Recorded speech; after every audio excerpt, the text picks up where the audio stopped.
جو کہ اس فکرے کی ترجمانی کر رہا ہے۔ اردو میں یوسفی اس اثر کے بانی ہیں جو شعریت سے عاری نہیں ہے۔ اب ہم آتے ہیں ان کے جو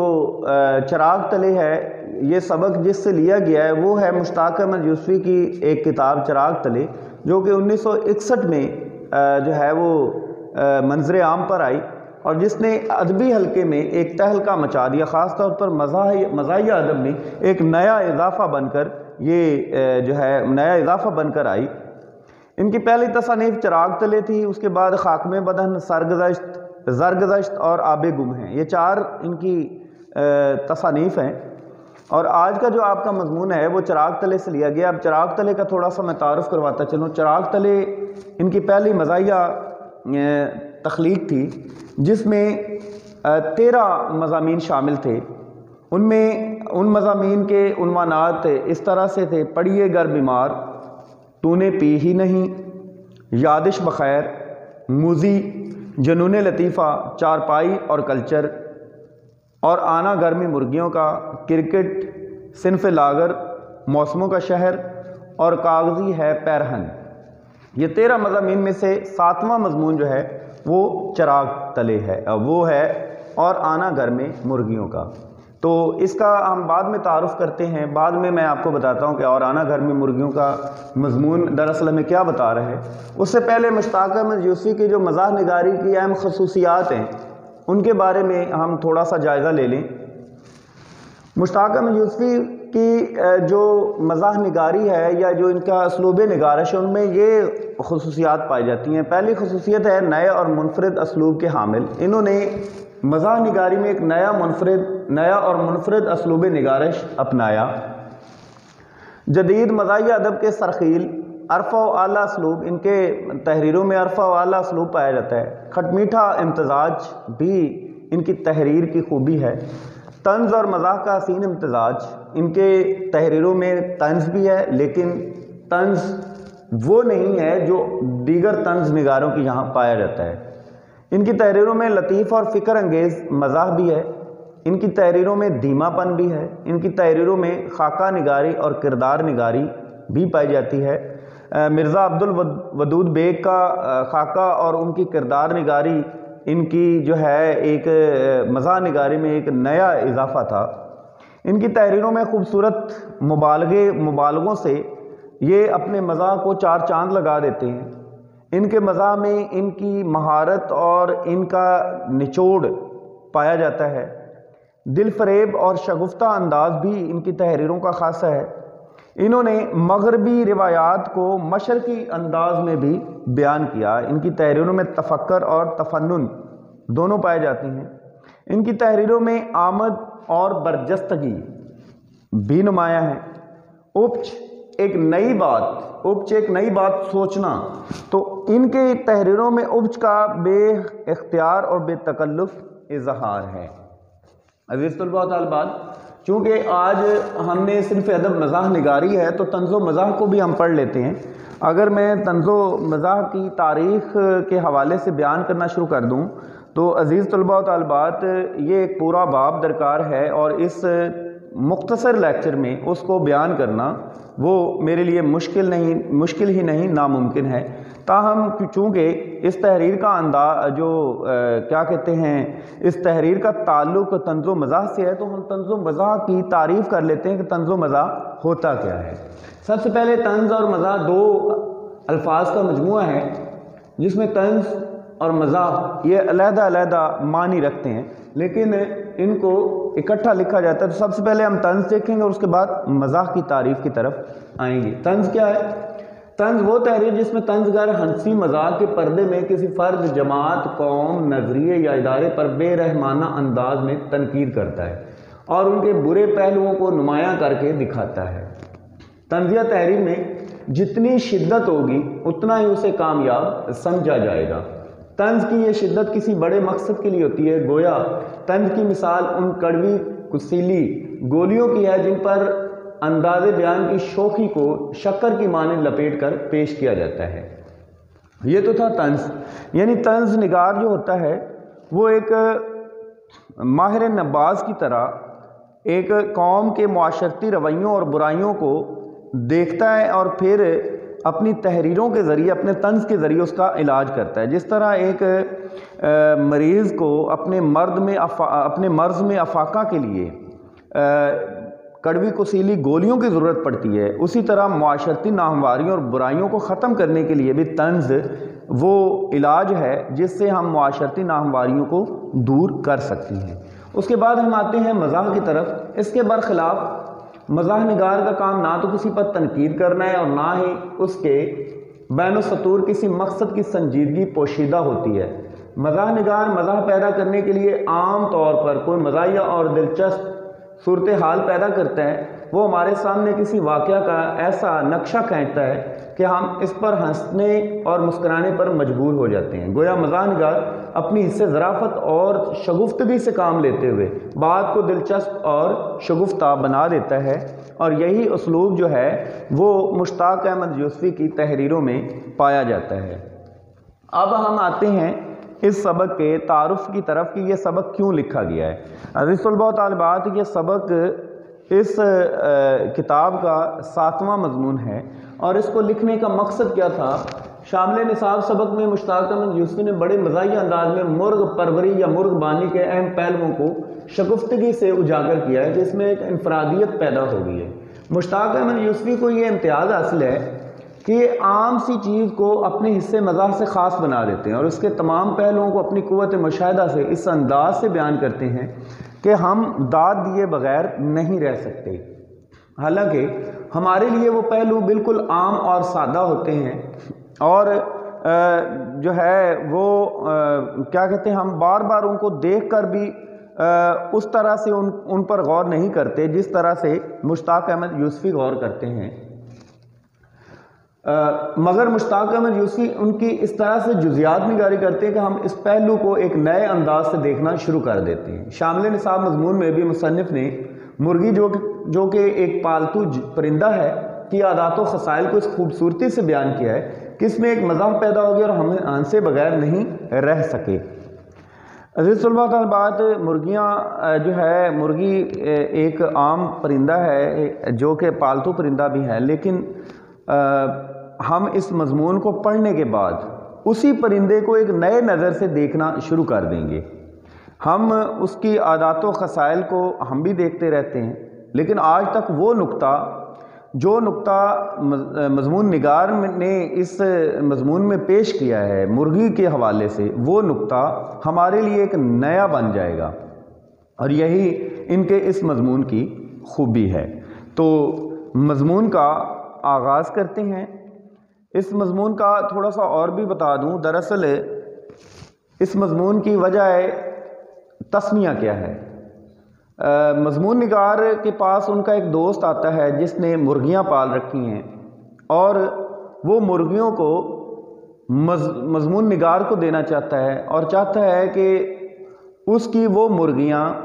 مضمون نگار اپنے گھر میں پالے یا رکھے۔ اب دونوں کے درمیان مرغیوں کے پالنے پر جو گفتگو ہوتی ہے یا مرغیوں کے گھر میں رکھنے پر جو گفتگو ہوتی ہے وہ کچھ یوں ہے۔ عرض کیا، کچھ بھی ہو میں گھر میں مرغیاں پالنے کا روادار نہیں، یعنی میں اس حق میں نہیں کہ میں گھر میں کم از کم گھر میں مرغیاں پالوں۔ دراصل یہ مصنف کا نظریہ ہے۔ میرا راسخ عقیدہ ہے کہ ان کا صحیح مقام پیٹ اور پلیٹ ہے۔ مصنف نے جو ہے نا، جب وہ دوست ان کے پاس آیا اور مرغیوں کی افادیت و اہمیت بیان کرنے لگا، تو مصنف نے سب سے پہلے ان سے یہی بات کی کہ بھائی کچھ بھی ہو، اس نے دراصل بتانا یہ شروع کیا کہ آپ مرغیاں کیوں نہیں گھر میں پالتے۔ براہ راست اس نے نہیں کہا کہ آپ میری مرغیاں آپ لے لیں، اس نے پہلے تمہید کے طور پر آغاز میں مرغیوں کے جو فوائد تھے، مرغیاں پالنے کے جو فوائد تھے، ان کو بیان کرنا شروع کر دیا۔ تو اس بات پر مصنف نے ان کو بتایا کہ بھائی میں کچھ بھی ہو، میں اس حق میں نہیں ہوں کہ میں مرغیاں پالوں، اور انہوں نے اپنا جو ہے اگلا نظریہ بھی بتا دیا کہ میرے نظریے کے مطابق تو مرغیوں کا صحیح مقام گھر نہیں ہے بلکہ پیٹ اور پلیٹ ہے، یعنی یا تو ان کو کھایا جاتا ہے ٹھیک ہے، یا وہ پیٹ میں ہوتی ہیں یا وہ پلیٹ میں ہوتی ہیں، اور اس مقصد کے لیے ان کو پالا جاتا ہے، اس کے علاوہ اور کوئی مقصد نہیں ہوتا۔ تو اس میں MCQs آیا ہے کہ مصنف کا راسخ عقیدہ کیا ہے؟ مصنف کا راسخ عقیدہ یہ ہے کہ مرغیوں کا صحیح مقام پیٹ اور پلیٹ ہے۔ اور شاید اس راسخ عقیدے میں میری طرف سے پتیلی کا اور اضافہ کر لیجئے۔ انہوں نے بات کاٹی، اب جو دوست تھا اس نے بھی بات کاٹی۔ دوست نے کہا کہ عرض کیا اور شاید یہی وجہ ہے کہ ہمارے ہاں کوئی مرغی عمر طبعی کو نہیں پہنچ پاتی۔ اب دوست نے ان کے اس نظریے کی مخالفت کرتے ہوئے ان کی دلیل دی کہ بھئی آپ کے اس نظریے کی وجہ سے کوئی بھی مرغی جو ہے وہ بیچاری اپنی پوری عمر نہیں گزار پاتی، یعنی وہ طبعی موت نہیں مرتی، وہ اپنی موت آپ نہیں مرتی، بلکہ آپ جیسے لوگ ہی ہیں جو مرغی کو عمر طبعی پوری کرنے سے پہلے ہی حلال کر کے کھا جاتے ہیں۔ آپ نے خود دیکھا ہوگا کہ ہماری ضیافتوں میں میزبان کے اخلاص و ایثار کا اندازہ مرغیوں اور مہمانوں کی تعداد اور ان کے تناسب سے لگایا جاتا ہے۔ اب دوست نے کہا کہ اب دیکھ لیں، اس کا ایک اور انہوں نے دلیل دی ہے کہ ہمارے یہاں جو دعوتیں اور ضیافتیں ہوتی ہیں، کھانے کی تقریبات ہوتی ہیں، اس میں اگر کسی میزبان کے اخلاص کا اندازہ کرنا ہو کہ اس کا خلوص مہمانوں کے لیے کتنا ہے، تو اس کے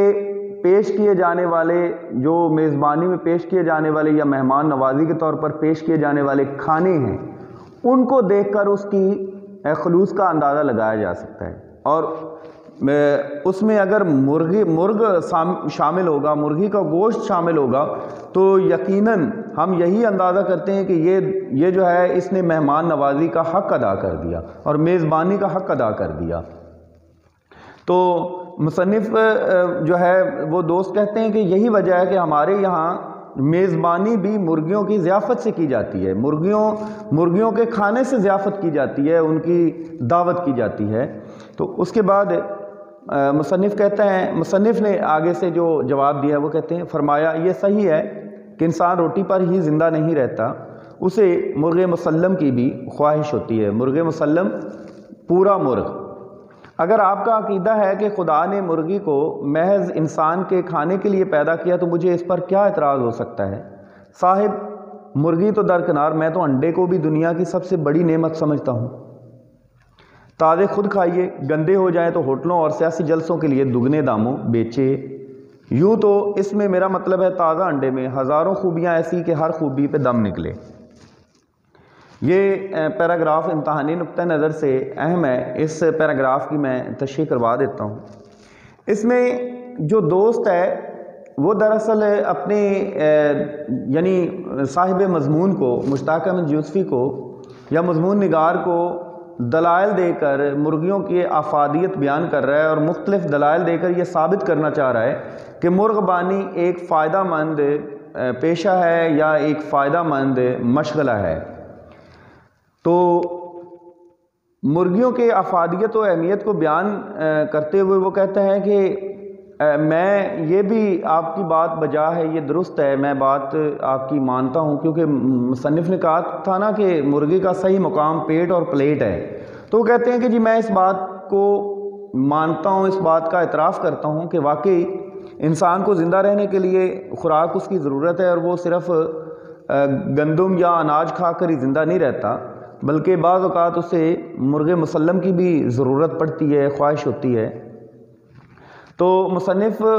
کو اس کا دوست بتاتا ہے کہ اگر آپ کا یہی عقیدہ ہے کہ خدا نے مرغی کو محض انسان کے کھانے کے لیے پیدا کیا، تو کہتا ہے کہ مجھے اس پر بھی اعتراض نہیں ہے، بلکہ وہ کہتا ہے جو میں تو یہ بھی کہتا ہوں کہ مرغی تو درکنار، مرغی کو ایک طرف کیجئے، مرغی کے تو فوائد بے شمار ہیں، ان کے فوائد کو تو میں گنوا ہی نہیں سکتا، اس کے صرف انڈے کے بے شمار فوائد ہیں، اور وہ اب انڈے کے فوائد بیان کر رہے ہیں۔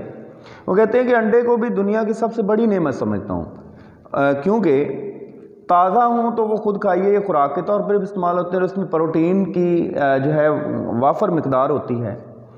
تو وہ کہتے ہیں جی اگر گندے ہو جائیں، یعنی انڈے میں وہ خوبی ہے کہ یہ گندے ہو جائیں تب بھی یہ قابل استعمال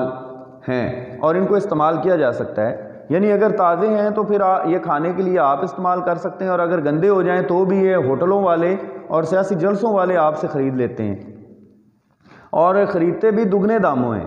تو وہ کہتا ہے کہ پھر وہ اس نے نا ایک مصنف نے تعریف نگاری سے اس کی بات کو اور زیادہ شگفتہ بنا دیا ہے۔ تعریف نگاری پیروڈی کو کہتے ہیں، یعنی کسی شاعر یا کسی ادیب کے مصرع یا نثر یا جملے کو اپنے الفاظ میں مزاحیہ انداز میں الفاظ بدل کر مزاحیہ انداز میں پیش کرنا پیروڈی یا تعریف نگاری کہلاتا ہے۔ تو جیسے یہ غالب کا ایک مصرع ہے، ہزاروں خواہشیں ایسی کہ ہر خواہش پہ دم نکلے، لیکن مصنف نے اس کو اپنی تحریف نگاری کے طور پر اس طرح سے بیان کیا کہ ہزاروں خوبیاں ایسی کہ ہر خوبی پہ دم نکلے، یعنی انڈے کی خصوصیات سے متعلق اس کو انڈے کی خوبیوں سے منسلک کر دیا ہے۔ مگر سب سے بڑی خوبی یہ ہے کہ پھوڑ سے پھوڑ عورت کسی طرح بھی پکائے یقیناً مزیدار پکے گا، آملیٹ، نیم برشت، تلا ہوا حلوہ۔ مصنف اب کہتے ہیں کہ پھر وہ جو دوست ہے وہ انڈے کی خوبیاں بیان کرتے ہوئے کہتا ہے کہ اس کی ایک اور بڑی خوبی ہے، وہ یہ کہ اس کو پکانے والی عورت خواہ پھوڑ ہی کیوں نہ ہو، اس کو کسی کھانے کی ریسیپی آتی ہو یا نہ آتی ہو، انڈے کو وہ بنائے گی تو انڈا مزیدار ہی بنے گا۔ عموماً جو گھریلو عورتیں ہوتی ہیں، جو گرہستن ہوتی ہیں، یعنی امور خانہ داری میں سب سے بڑا جو امور سمجھا جاتا ہے، جیسے سب سے بڑی بات جو سمجھی جاتی ہے ایک گھریلو عورت کے لیے، وہ ہے کھانا پکانا۔ تو عموماً جو عمدہ کھانا پکاتی ہے عورت، وہ ایک مقام رکھتی ہے اپنے گھر میں، تو اس کے تعریف بھی ہوتی ہے، اس کے کھانے کی تعریف بھی کی جاتی ہے۔ لیکن اس کے برعکس کچھ عورتیں ایسی بھی ہیں جن کو کھانے پکانے کا بالکل ہنر نہیں آتا، تو ان کو مصنف نے جو ہے نا پھوڑ عورت، یعنی وہ عورت جو جاہل ہو یا انجان ہو۔ عام طور پر کسی بھی کھانے کو پکانے کے لیے اس کی ریسیپی کا ہونا ضروری ہے، یا ریسیپی کا آنا، طریقہ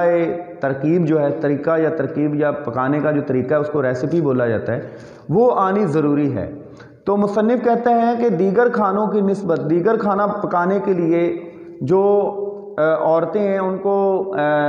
جو ہے وہ کھانا پکانے کی ترکیب آنی ضروری ہوتی ہے، لیکن انڈے پکانے کے لیے کسی ترکیب کو سمجھنے کی ضرورت نہیں ہے، اور نہ ہی کھانے پکانے کا طریقہ آنا چاہیے۔ انڈا ایک ایسی چیز ہے جس کو عام سے عام عورت اور انجان سے انجان عورت بھی بنا سکتی ہے، اور ایسا بنا سکتی ہے کہ وہ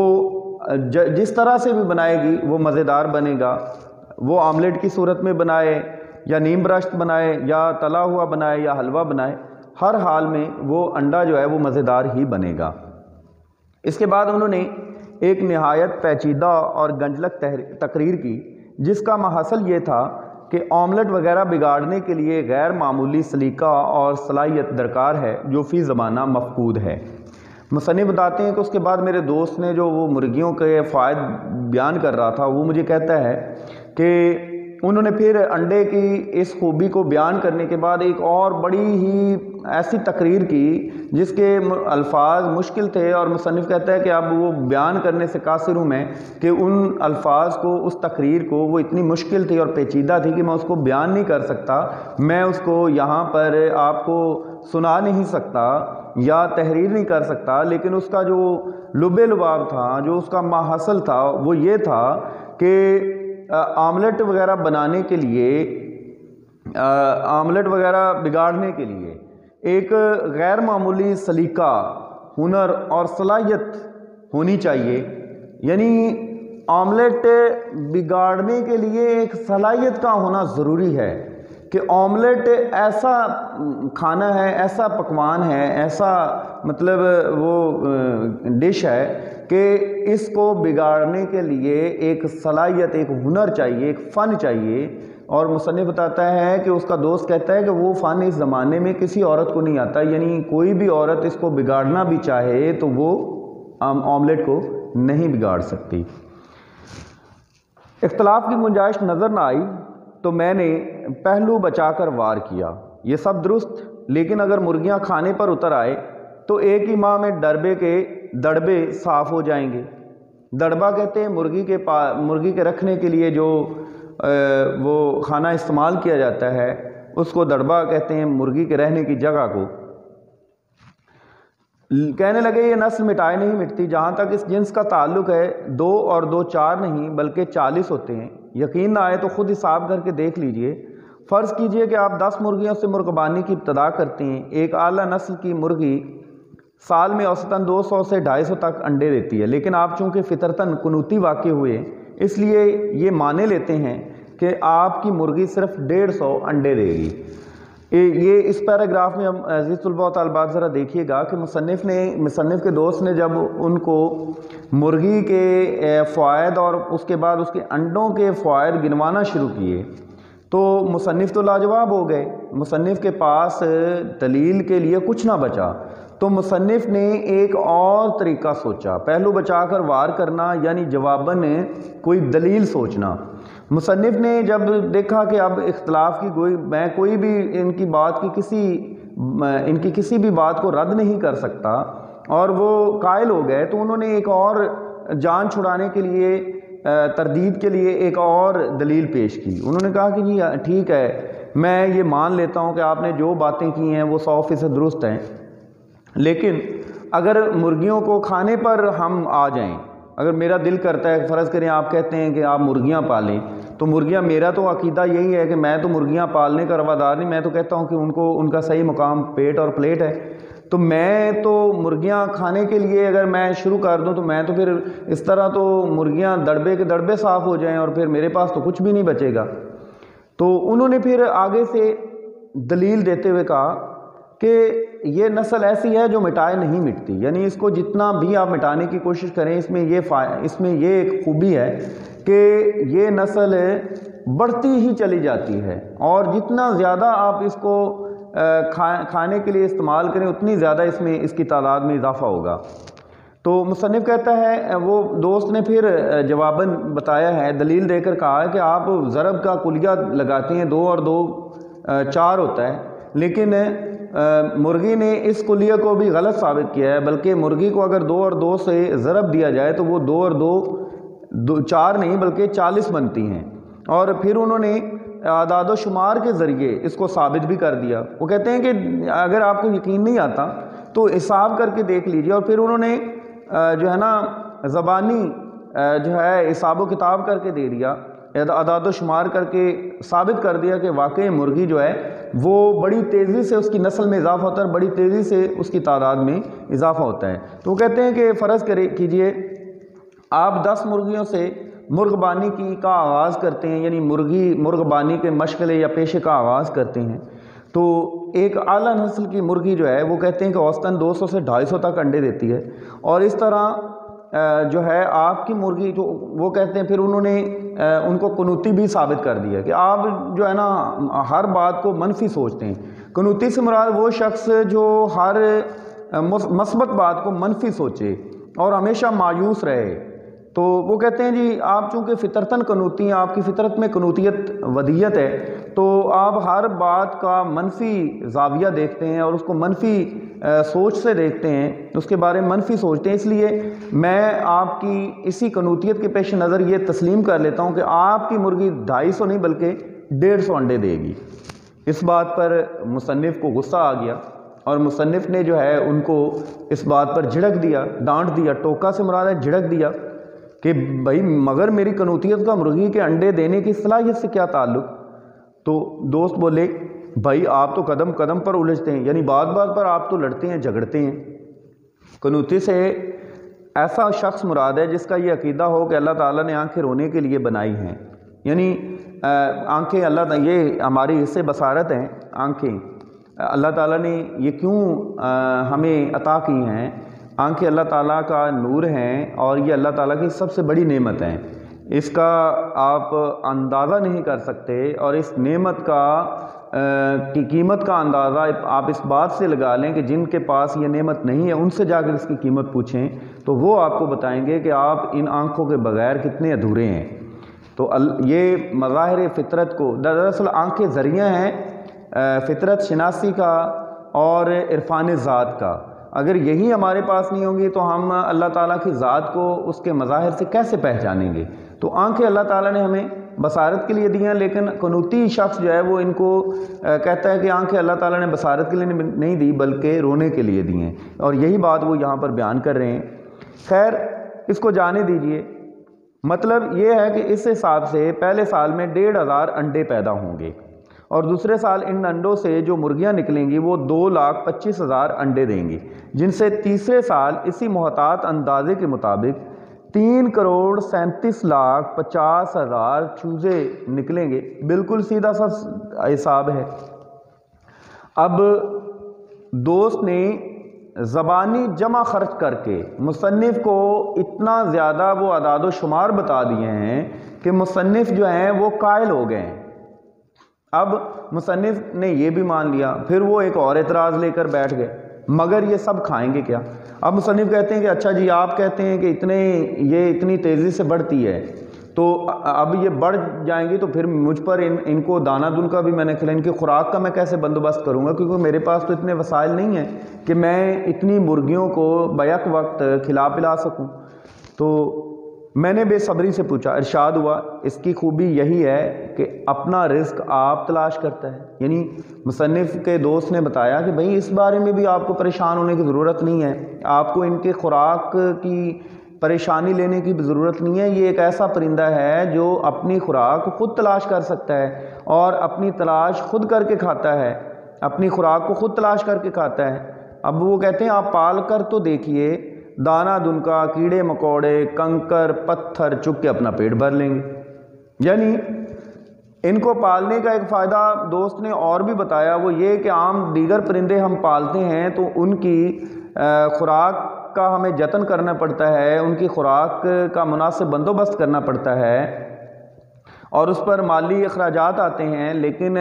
مرغیاں پالنے کا فائدہ یہ ہوتا ہے کہ ان کی خوراک کو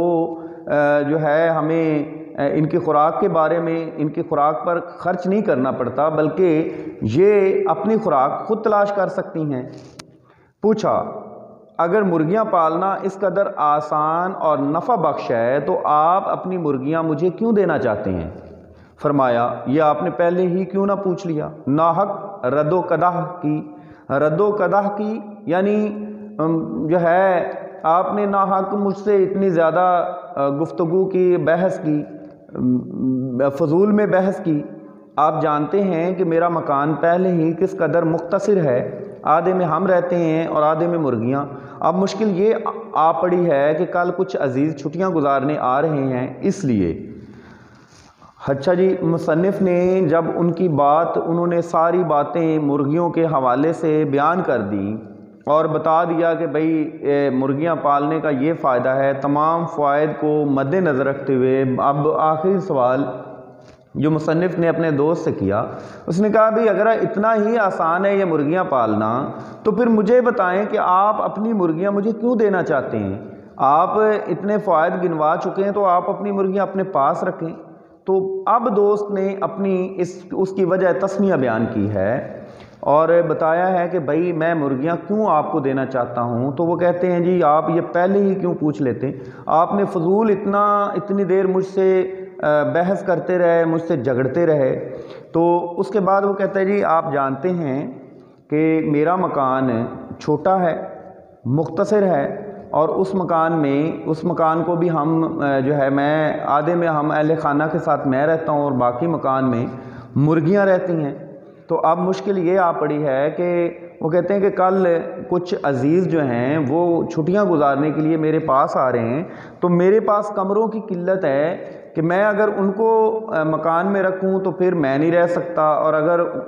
میں رہوں گا تو پھر اپنے مہمانوں کو نہیں رکھ سکتا۔ تو میں نے یہ سوچا کہ بھئی اپنی مرغیاں کچھ دنوں کے لیے آپ کو دے دوں تاکہ میں اپنے مہمانوں کو اپنے گھر میں رکھ سکوں۔ اور دوسرے دن ان کے نصف مکان میں عزیز اور ہمارے گھر میں مرغیاں آ گئیں۔ عزیز طلباء و طالبات، یہ اس